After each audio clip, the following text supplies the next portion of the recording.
नमस्कार साथियों, एक बार फिर से आप सभी का बहुत-बहुत स्वागत है अपने यूट्यूब चैनल जॉब लड़कों में। दोस्तों, गहलोत सरकार ने एक और बड़ी घोषणा कर दी है। जी हाँ साथियों, एक बार फिर से 1-1 हज़ार रुपए और देने की घोषणा कर दी गई है।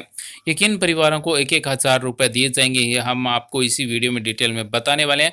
साथ ही हम आपको बता दें कि राजस्थान के 35 लाख लोगों को ये 1-1 हज़ार रुपए मिलेंगे। जी हाँ साथियों, मंत्रिमंडल की एक बहुत ही महत्वपूर्ण मीटिंग हुई। उस मीटिंग में क्या-क्या फैसले लिए गए, वही हम आपको इस वीडियो में डिटेल के माध्यम से बताने वाले हैं। तो दोस्तों, अगर आप राजस्थान के नागरिक हैं, अगर आप राजस्थान के मुख्यमंत्री श्री अशोक गहलोत की मंत्रिमंडल की इस बैठक में हुए निर्णय के बारे में जानना चाहते हैं, तो आपके लिए देखना बहुत ही जरूरी है। तो दोस्तों, ऐसे ही हर दिन अपडेट देखने के लिए चैनल को सब्सक्राइब करें, बेल आइकन को दबाएं, ऑल नोटिफिकेशन सेलेक्ट करें। साथ ही इस वीडियो को लाइक करें, अपने दोस्तों के साथ भी शेयर करें। राज्य में मंत्री परिषद की बहुत बड़ी बैठक हुई। उस बैठक में किसानों से लेकर उद्योगों तक बहुत बहुत बड़े महत्वपूर्ण निर्णय लिए गए हैं। तो आइए साथियों, आज का वीडियो स्टार्ट करते हैं। आपको बता दें कि राजस्थान के मुख्यमंत्री श्री अशोक गहलोत की मंत्रिपरिषद की इस बैठक में क्या महत्वपूर्ण निर्णय लिए गए। राज्य मंत्रिपरिषद की बैठक में लॉकडाउन से प्रभावित 35 लाख जरूरतमंद परिवारों को 1,000 रुपए अनुग्रह राशि एक बार और देने का निर्णय किया गया। जैसा साथियों, आपको बता दें कि पहले भी 2500 रुपए दिए गए, अब एक बार दोबारा से 1-1 हज़ार रुपए उनको दिए जाएंगे। इस पर 351 करोड़ रुपए खर्च होंगे। साथ ही बैठक में पर्यटन एवं इससे जुड़े उद्योगों को संबल देने के उद्देश्य से वित्तीय एवं गैर वित्तीय राहत उपायों का अनुमोदन किया गया है। मंत्रिपरिषद ने प्रदेश में कोविड-19 की स्थिति, कृषि सहकारिता से जुड़े विभिन्न मुद्दों पर चर्चा कर निर्णय लिए गए हैं। ये निर्णय हम आपको एक एक कर सभी बताने वाले हैं। सबसे जरूरी है कि 35 लाख लोगों को 1-1 हज़ार रुपए फिर से मिलने वाले हैं, वो भी फ्री में। साथियों, अब हम आपको बताने वाले हैं कि ये हजार रुपए जो गहलोत सरकार मुफ्त में आपको भी लोगों को शामिल किया गया है, जो हम आपको अभी बताने वाले हैं। बैठक में कोविड-19 महामारी के कारण लॉकडाउन से प्रभावित हुए 35 lakh BPL, state BPL, Antyodaya तथा भवन एवं अन्य सह निर्माण श्रमिक जिन्हें सामाजिक सुरक्षा पेंशन का लाभ नहीं मिल रहा है, तथा निराश्रित एसआई, स्ट्रीट वेंडर सहित जरूरतमंद परिवारों को आर्थिक संबल एवं तात्कालिक राहत देने के लिए 1,000 रुपए की अनुग्रह राशि एक बार और देने का महत्वपूर्ण निर्णय किया है। इससे आजीविका की परेशानी झेल रहे इन परिवारों को राहत मिलेगी। राज्य सरकार ने पूर्व में भी लॉकडाउन के दौरान इन परिवारों को 2500 रुपए की अनुग्रह राशि दी थी।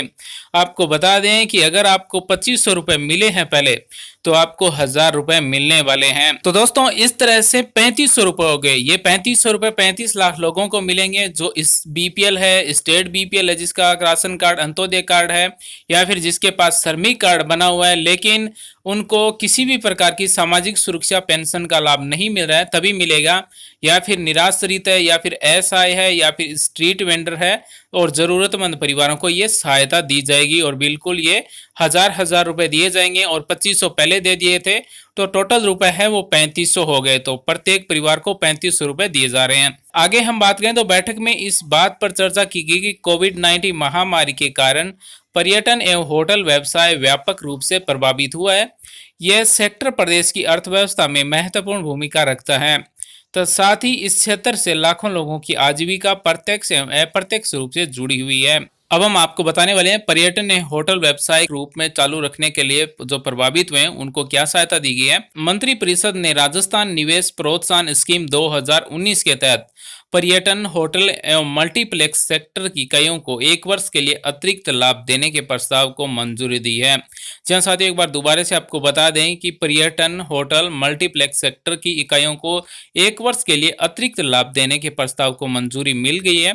इसके तहत वे इकाइयां पात्र होंगी जो अपनी गतिविधि 1 जुलाई 2020 से 31 दिसंबर 2020 के बीच में प्रारंभ करेगी, और साथ ही जिनका पात्रता अवधि 31 दिसंबर 2019 के बाद भी शेष है। यानी कि पर्यटन, होटल या मल्टीप्लेक्स सेक्टर हैं, उनको प्रोत्साहन स्कीम 2019, राजस्थान निवेश प्रोत्साहन स्कीम 2019 के तहत 1 वर्ष के लिए अतिरिक्त लाभ देने के प्रस्ताव को मंजूरी मिल गई है। आगे हम बात करें तो मंत्रिपरिषद की इस बैठक में उद्योग, होटल, टूर ऑपरेटरों के लिए क्या नए नियम लागू किए गए, क्या नई घोषणाएं लागू की गई है।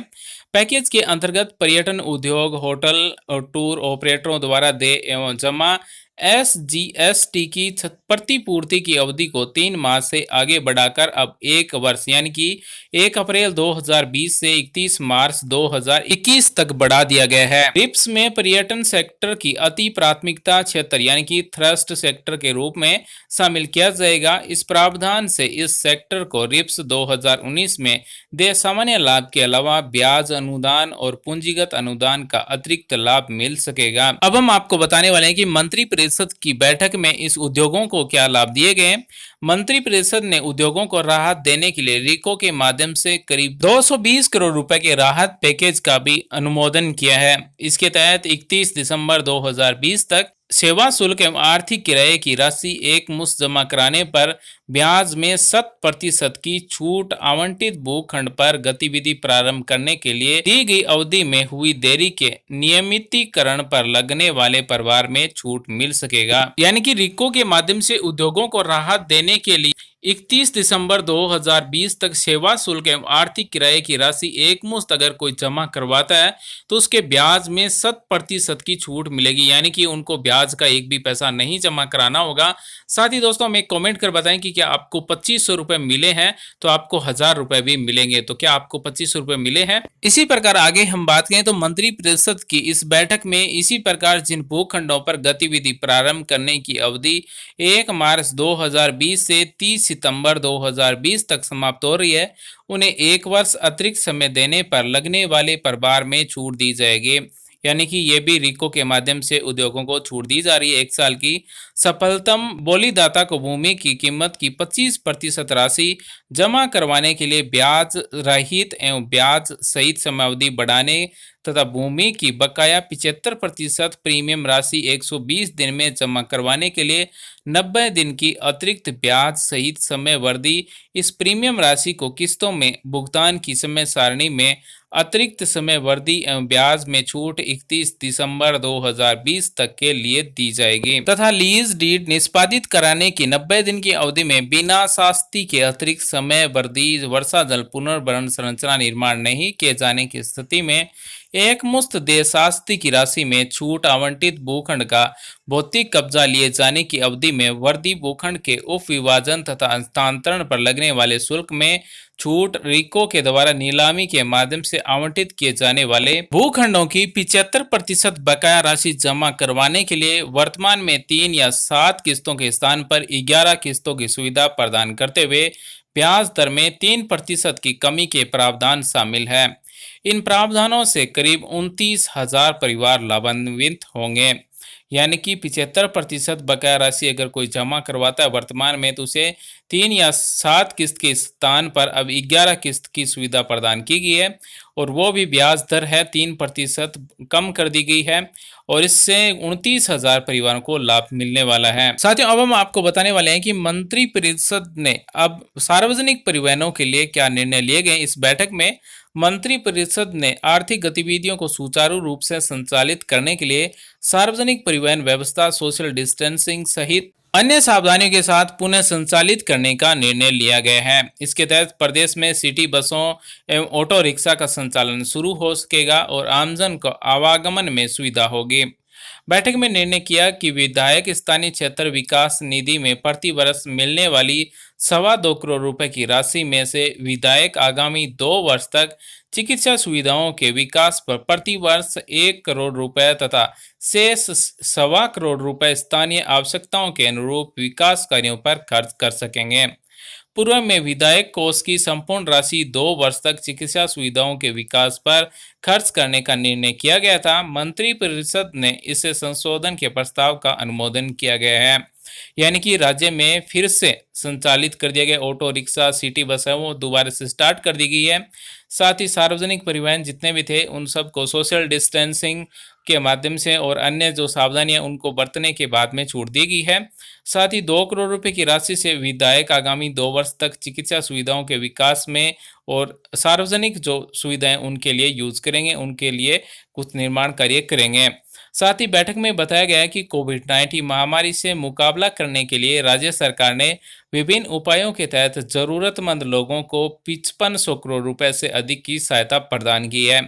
इसके तहत 854 करोड़ रुपए के करीब 31 लाख जरूरतमंद परिवारों को प्रति परिवार 2500 रुपए की अनुग्रह राशि दी गई है।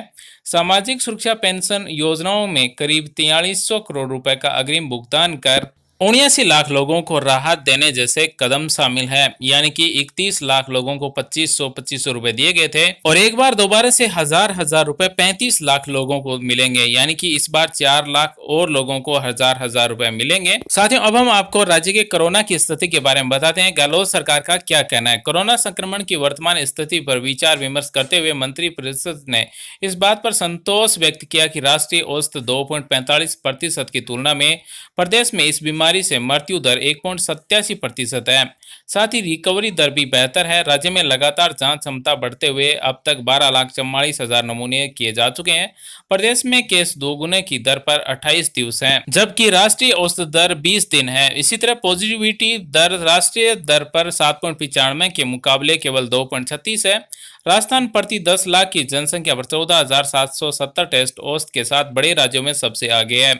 राज्य में कोरोना से निपटने के लिए 27 टेस्टिंग लैब है। साथियों, अब हम आपको बताने वाले हैं कि टीडी से प्रभावित क्षेत्र हैं उनके लिए मंत्रिपरिषद की बैठक में क्या महत्वपूर्ण निर्णय लिए गए हैं। बैठक में प्रदेश में टीडी नियंत्रण के लिए किए गए उपायों पर चर्चा के दौरान बताया गया कि इस वर्ष 32 जिलों में करीब 4,33,000 हेक्टेयर क्षेत्र टीडी से प्रभावित हुआ है। करीब 3,26,000 हेक्टेयर क्षेत्र में टीडी का नियंत्रण किया गया है। खरीफ सीजन में टीडी आक्रमण की संभावना के मद्देनजर टीडी नियंत्रण को और सुदृढ़ करने के लिए राज्य सरकार के प्रयासों के साथ साथ भारत सरकार के टीडी चेतावनी संगठन को मजबूत बनाए जाने के लिए प्रधानमंत्री को पत्र भी लिख दिया गया है।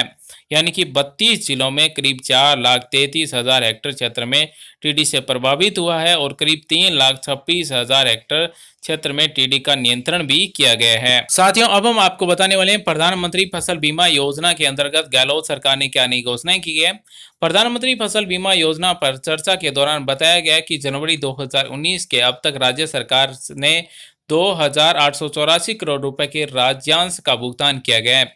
इससे प्रदेश के 44,58,000 किसानों को 6,267 करोड़ रुपए के बीमा क्लेम का भुगतान संभव हो सका है। कोरोना जैसे संकट के समय में भी राज्य सरकार के 17,11,000 किसानों को 2,813 करोड़ रुपए के बीमा क्लेम का भुगतान करवाया गया। बैठक में बताया गया है कि प्रधानमंत्री फसल बीमा योजना में केंद्र सरकार ने विभिन्न संशोधन किए हैं, जिसमें कई जिलों में किसानों को कठिनाइयों का सामना करना पड़ रहा है। इन कठिनाइयों को दूर करने के लिए भी प्रधानमंत्री को पत्र लिख दिया गया। बैठक में बताया गया कि करीब 2020 के तहत 20 जुलाई 2020 तक 23 लाख से अधिक किसानों को 7,186 करोड़ रुपए का अल्पकालीन फसली ऋण वितरित किया जा चुका है। तो दोस्तों, ये तो था आज का हमारा वीडियो कि राजस्थान की गहलोत सरकार की मंत्रिपरिषद की आज की बैठक में क्या महत्वपूर्ण निर्णय लिए गए, क्या नई घोषणाएं की गई हैं।